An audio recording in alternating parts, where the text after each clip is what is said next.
શું તમારી પણ તમારા ઘરમાં કદર નથી? નહીં ને? Same bro. સોરી.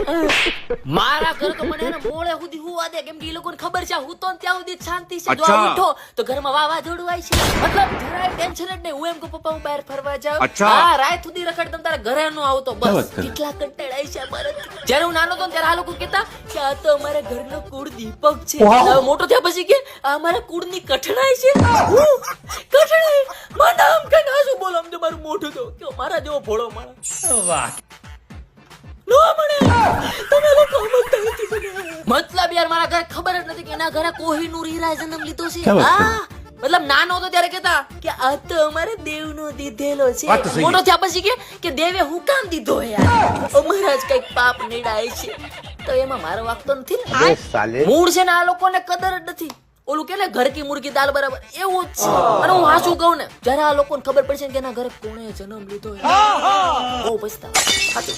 આ અમારા મમ્મીના ઘરવાળા મારા પપ્પા મને કે તું આ બધું ક્યાંથી શીખ્યા વાસ? હું તો આવો નહોતો. પપ્પા મને દાદાએ ખુદ કીધું તારો બાપે તારા જેવો જ હતો.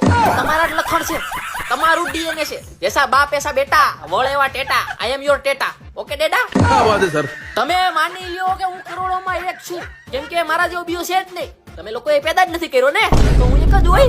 પાછો કે તું 100 પણ આણી નાખ્યો છો.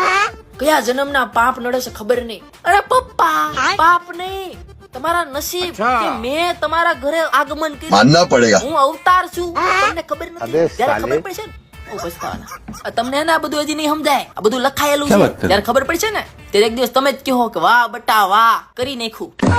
મતલબ કરી બતાવ્યું એમ. તમારા ઘરમાં કદર નથી ને, એના વિડીયો મોકલો. તમે અવતાર છો, તમે કરી નાખશો, મતલબ કરી બતાવશો. હા.